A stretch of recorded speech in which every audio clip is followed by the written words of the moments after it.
राधे राधे सभी भक्तजनों को स्वागत है हमारे YouTube चैनल DBG ननाखेड़ा भजन संध्या में। आपसे अनुरोध है जो भी वीडियो आपके पास आती हैं वो पूरी देखें और यदि आपको पसंद आए तो आप लाइक और कमेंट करें और इसके साथ साथ आप इस चैनल को सब्सक्राइब करें और बेल आइकन घंटी दबाना जरूरी है जिससे कि आपको नए नए हमारे प्रोग्राम मिल सके। धन्यवाद।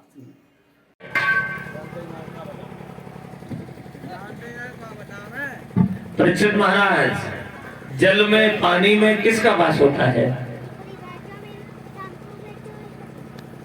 मछली का।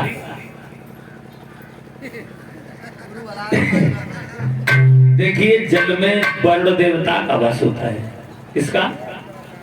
वरुण देवता का। इसलिए कभी जल का अनादर नहीं करना चाहिए। जल में वरुण देव रहते हैं। आज भगवान कन्हैया कहते हैं, गोपियों तुम जिस जल में नगी नहा रही हो इसमें वरुण देवता रहते हैं। और जहाँ कमर तक जल है, अगर स्त्री वहां नग्न अवस्था में जाती है तो उसका पतिव्रत धर्म नष्ट हो जाता है, वरुण देवता का अपमान होता है। आज के बाद तुम कभी भी इस जल में नग्न नहीं नहाओगी। तो गोपियां कहने लगी, श्याम आज हमारे कपड़े दे दो, दोबारा कभी भी हम इस जल में नग्न नहीं नहाएंगे। भगवान ने सब गोपियों के वस्त्र दिए हैं, गोपियां अपने अपने कपड़े पहन लेती हैं। भगवान मुरली मनोहर से कहा है, श्याम आप हमारे साथ एक काम करो। क्या करना पड़ेगा? बोले आप हमारे साथ महाराष्ट्र का काम करो। आएगा महाराष्ट्र। भगवान बोले अभी नहीं, जब समय आएगा तब देखा जाएगा। गोपियां तो वहां से अपने अपने घर चली जाती हैं। माताओं बहनों, इधर भगवान कन्हैया ने एक दिन योग माया से कहा, योग माया को अपने पास बुलाया है और एक बात कही है, तुम यमुना के किनारे चली जाओ और बड़ी सुंदर सी जगह बनाओ, क्योंकि हमें गोपियों के साथ में महाराज का काम करना है। योग माया से कहा है परीक्षित जी। तो योग माया ने देर नहीं की है। योग माया यमुना मैया के किनारे पहुंच जाती है और बड़ी सुंदर सी जगह बनाई है।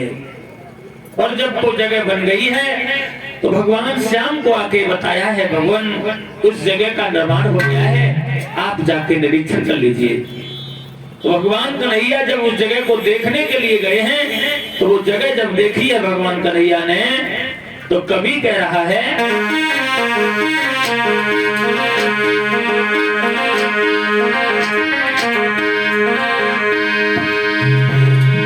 कि देख जगह को श्याम के दिल हर्षायो है और बंसी वालो श्याम घूम के आयो है।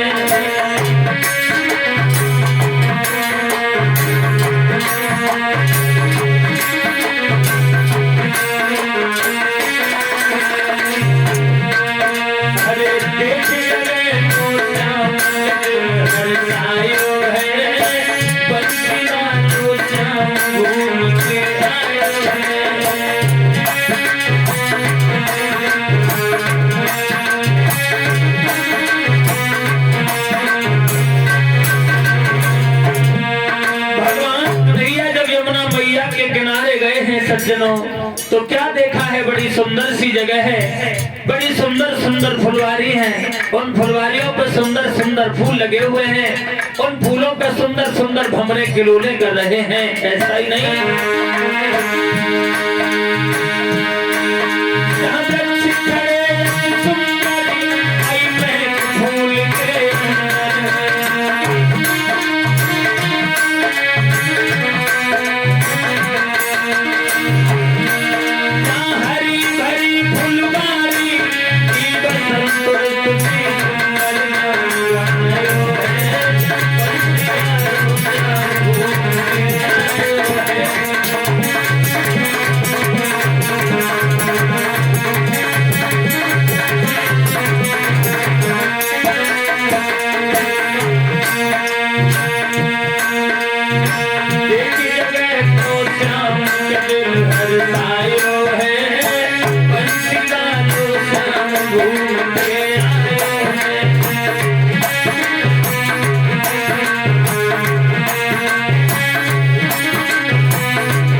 भगवान कन्हैया ने वो सुंदर सी जगह देखी है सज्जनों, तो भगवान मुरली मनोहर ने आज अपनी सुंदर सी बंसी निकाली और सुंदर सी बजाई।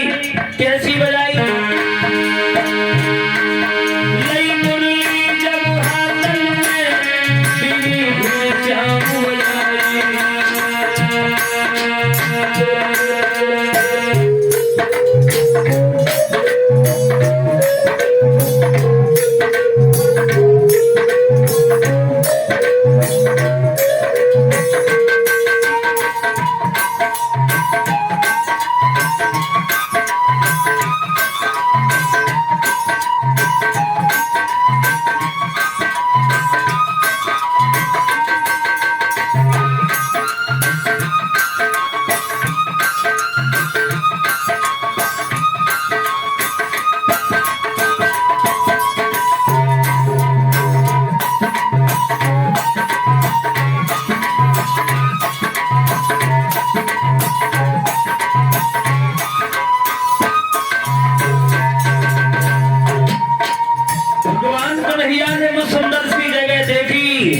तो सुंदर सी बंसी निकाली और सुंदर सी बजाई। नई मुरली जब हाथन में बीवी घुचाऊ बजाई। वो प्यारी धुन मुरली की सखियन ने जब सुर पाई। गायो है बंसी बजाओ के गायो है।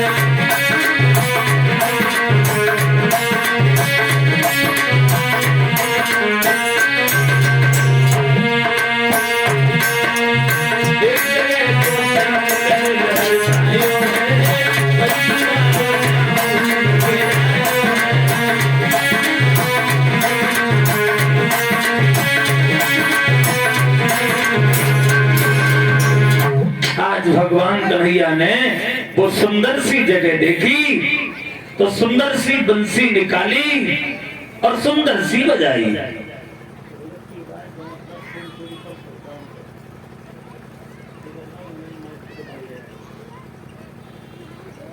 ध्यान रखना,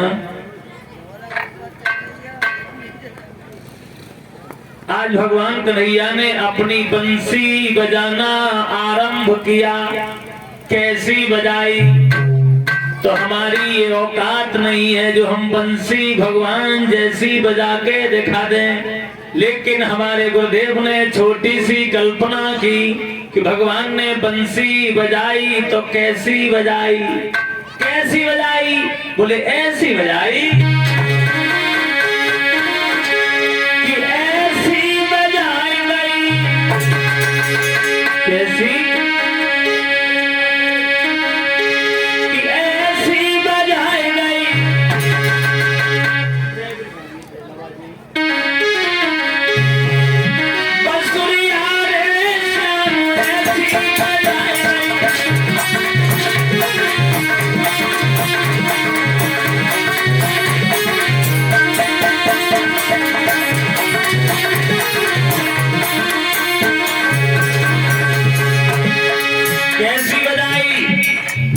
बंसी की आवाज जिस गोपी के कान में पड़ी तो गोपी नाचने लगी।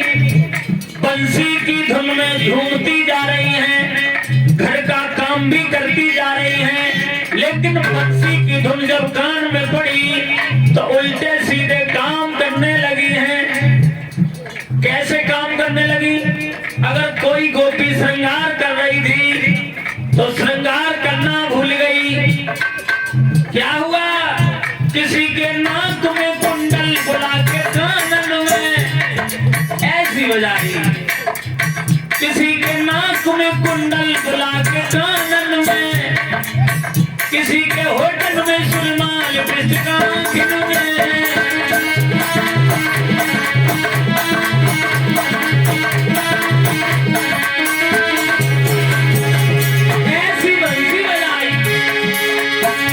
कभी तो कल्पना यहां तक कर रहा है, अगर किसी गोपी को अपने ससुर को भोजन देना था, गाय को चारा डालना था, लेकिन लेकिन जब बंसी की धुन कान में पड़ी तो ससुर को चारा डाले आई, गाय को भोजन दे आई, ऐसी बंसी बजा।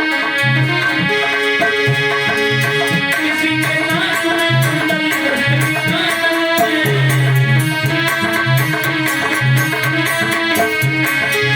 किसी के होटल में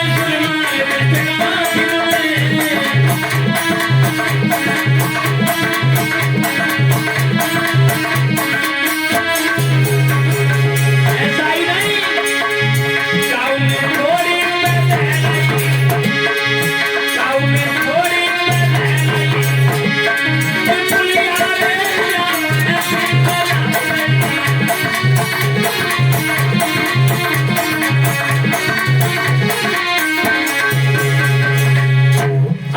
भगवान कन्हैया ने बंसी बजाई तो गोपी जैसी है वैसी भाग खड़ी हुई।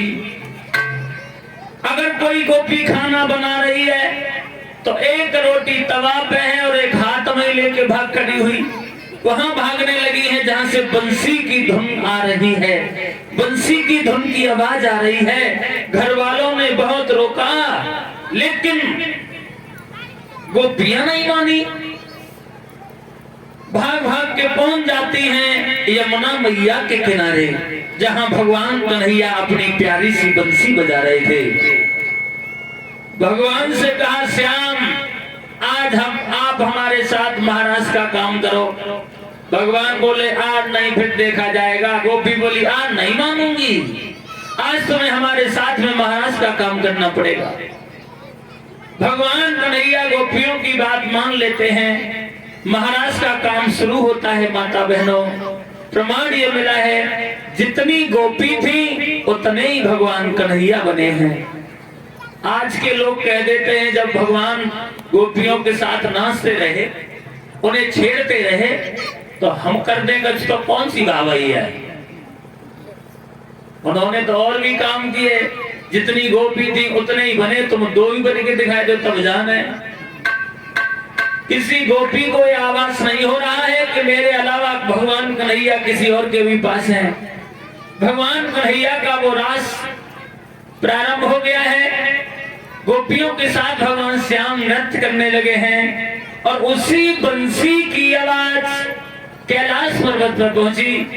और जब कैलाश पर्वत पर पहुंची है सज्जनों, तो पार्वती रात्रि के समय में उठ के चली। और जब पार्वती चली, शंकर जी पूछने लगे, देवी कहाँ जा रही हो? पार्वती बोली मैं वृंदावन में जा रही हूँ। काहे को जा रही हो? बोली भगवान कन्हैया गोपियों के साथ में रास लीला कर रहे हैं, मैं देखने जा रही हूँ। हाँ? बोले हाँ। शंकर जी बोले तो अकेली जा रही हो? बोले हाँ। शंकर जी बोले हम भी चलेंगे। पार्वती बोली वहां केवल स्त्रियां जाएंगी, पुरुषों का कोई काम नहीं है। शंकर जी बोले स्त्रियां जाएंगी? बोले हाँ। शंकर भगवान बोले देखो हम तो जरूर चलेंगे। पार्वती बोली अगर नहीं मानोगे तो हम भी नहीं जाएंगे। शंकर जी बोले तुमसे किसने कहा कि तुम जाओ या नहीं जाओ, लेकिन हम तो जरूर जाएंगे। पार्वती बोली कितनी बार कहे वहां केवल स्त्रियां जाएंगी, पुरुष का कोई काम नहीं है। शंकर जी बोले स्त्रियां जाएंगी? बोले हाँ। पुरुष नहीं जाएंगे? हाँ। स्त्रियां तो जा सकती हैं? हाँ हाँ। पार्वती एक बात बताओ, तुम्हारे पास कोई साड़ी रखी है? क्या करना है? आपके पास कोई साड़ी है? करना क्या है? तो बोले हैं भगवान शंकर देवी कि बोले गौरा से एक दिन यूं बोला, प्यारी हम भी जवान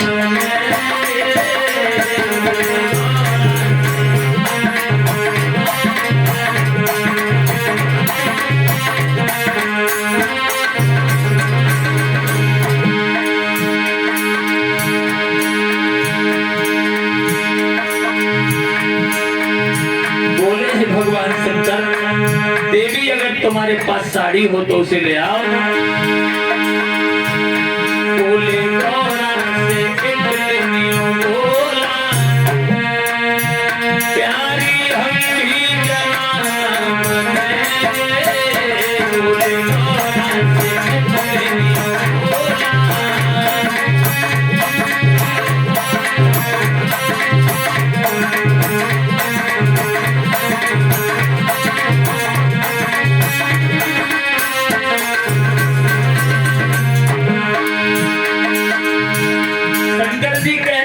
देवी तुम्हारे पास कोई साड़ी रखी हो तो ले आओ, हमें जनाना बनाओ, लेकिन महाराज का काम नहीं छोड़ेंगे।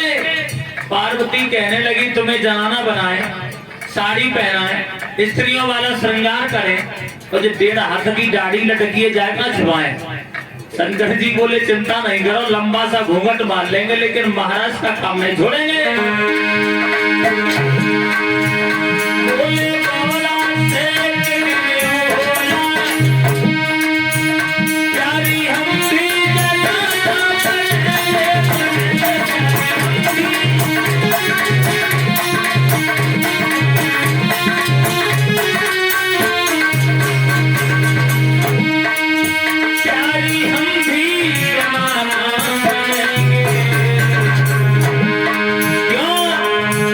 वृंदावन की सुहानी गलियों में, वृंदावन की सुहानी गलियों में, देख मेरा हम वृंदावन की सुहानी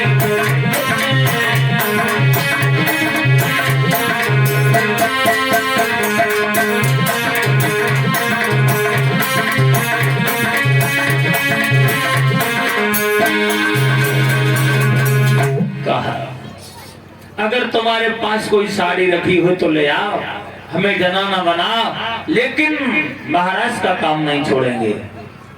पार्वती बोली जनाना बनाए, औरतों वाला श्रृंगार करें, साड़ी पहनाए, लेकिन जो 1.5 हाथ की दाढ़ी लटकी जाए ना छुपाए।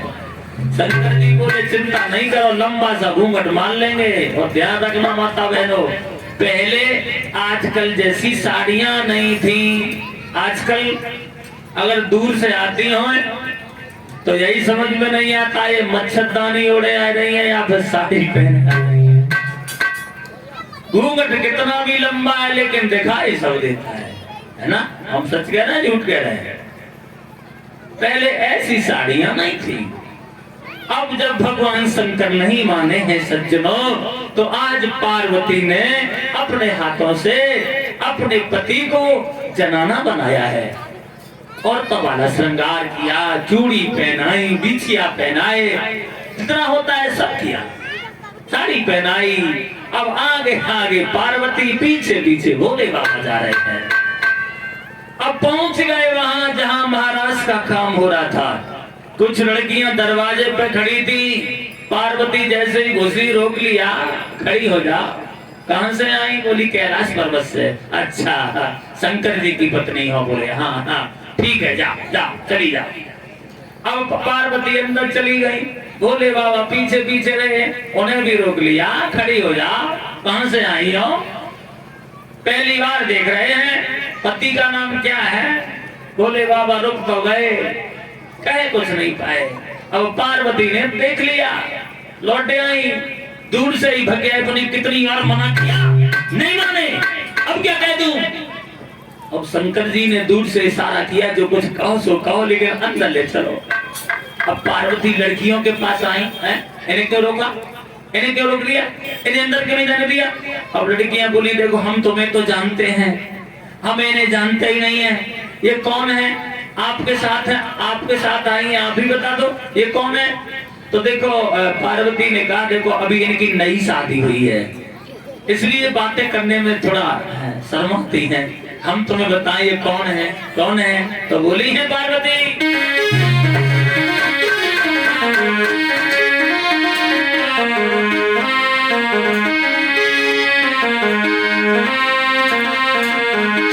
अरे ये गणपति की, जो हमारे पुत्र गणेश है ना, हाँ हाँ, अरे ये गणपति की बहुरिया मानोरी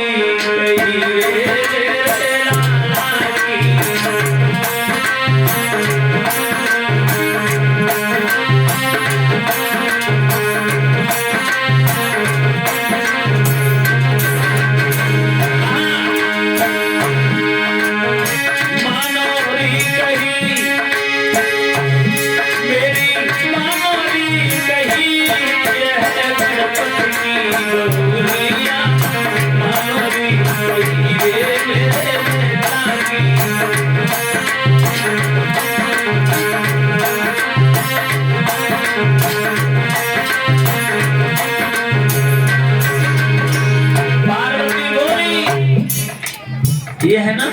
हाँ। कौन है? बोले जो हमारे पुत्र गणेश है ना। हाँ हाँ, ये उन्हीं की पत्नी है। अभी नई शादी हुई है, अब कितने दिन भाई। अब लड़कियां बोली हमें ऐसा लगता है बहू तो देखे करी है, बहू तो तुमसे उलम है। बोले हाँ। अब लड़कियां बोली देखो तुमने अपने पुत्र की शादी कर ली और हमें दावत भी नहीं खिलाई। अरे शादी कर ली अपने लला की खबर लो नहीं भिजवाई। शादी कर ली हमें बताया भी नहीं। अब कोई बात नहीं है, चलो नहीं बताया। अब एक काम करो, शादी कर ली अपने लला की खबर लो नहीं भिजवाई। अरे घूंघट में कहा चाहिए देखे कैसी बम्बरियाई, कैसी गणपति की दुनिया अनबड़ी गई रे रानी।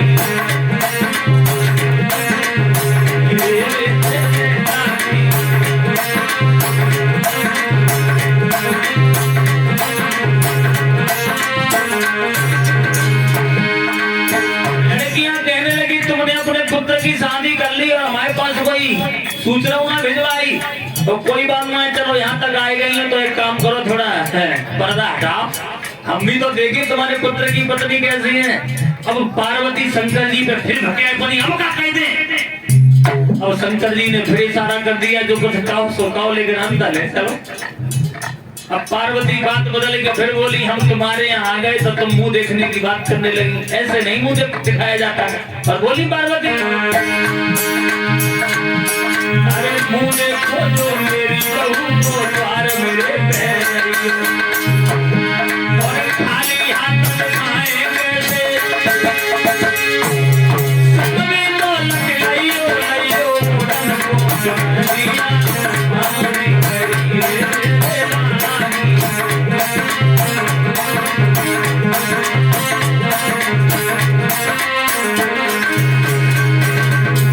ध्यान रखना सज्जनों, आज इतना कहने के बाद पार्वती भोले बाबा का हाथ अपने हाथ में पकड़ती हैं और अंदर ले गई। जब अंदर ले गई शंकर जी को एक तरफ बैठा दिया, बैठ जा, माने नहीं चले आए। भोले बाबा बैठ तो गए, जैसे ही थोड़ी सी साड़ी ऊपर को उठाता है पार्वती दूर से धके भगती है, ना करवाओगे, चले आए, नहीं माने। भोले बाबा बार बार उचक उचकते रह जाते हैं लेकिन देख नहीं पा रहे। भगवान कन्हैया गोपियों के साथ में नाच रहे हैं। आज शंकर जी की एक नजर भगवान श्याम के ऊपर पड़ी और जब गोपियों के साथ नाचते हुए देखा, भोले बाबा सोचने लगे रे बारे कनुआ तुम्हें तो बड़े गुण भरे। तो सोचा है भगवान शंकर ने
शंकर जी सोचने लगे, बारे कनुआ तो में तो बड़े गुण भरे, गोपियां तेरे साथ नाच रही हैं।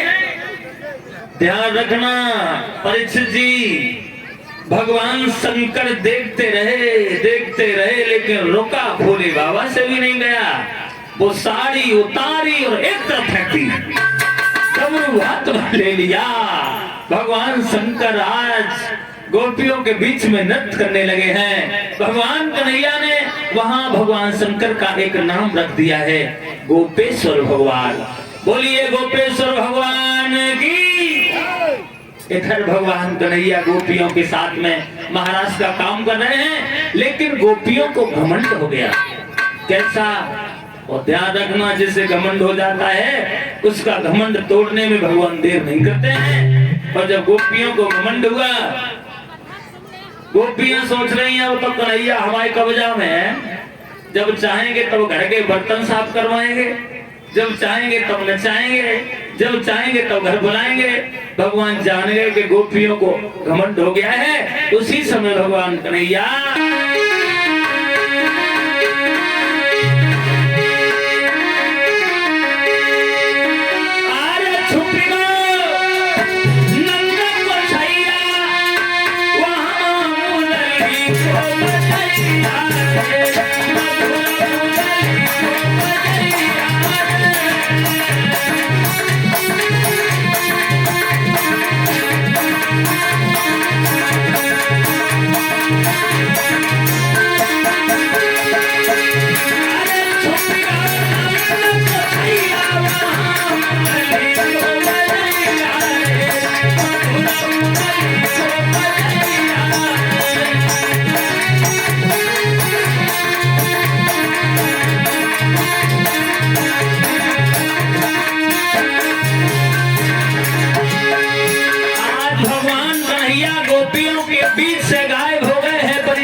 जब गोपियों के बीच से गायब हुए, गोपियां रोने लगी, चिल्लाने लगी। और ऐसा ही नहीं,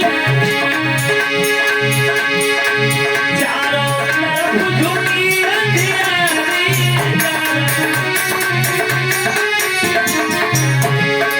चारों तरफ झूठी अंधियारी।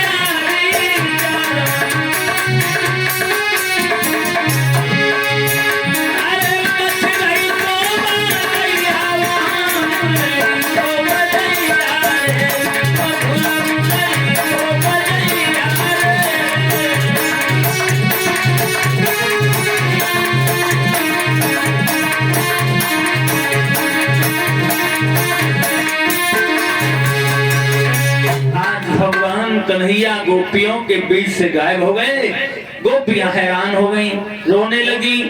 भगवान ने देखा गोपियां बड़ी बेचैन हैं, तो भगवान मुरली मनोहर दोबारा फिर गोपियों के बीच में आते हैं। दोबारा फिर महाराज का काम शुरू हुआ। और जब महाराज का काम संपन्न होता है सज्जनों, तो सभी गोपियां अपने अपने घर जाती हैं। भगवान श्याम वृंदावन में गए हैं और भोले बाबा पार्वती जी कैलाश पर्वत पे जाते हैं। बोलिए गोविंद भगवान की। इस तरीका से भगवान श्याम ने गोपियों के साथ महाराज का काम किया।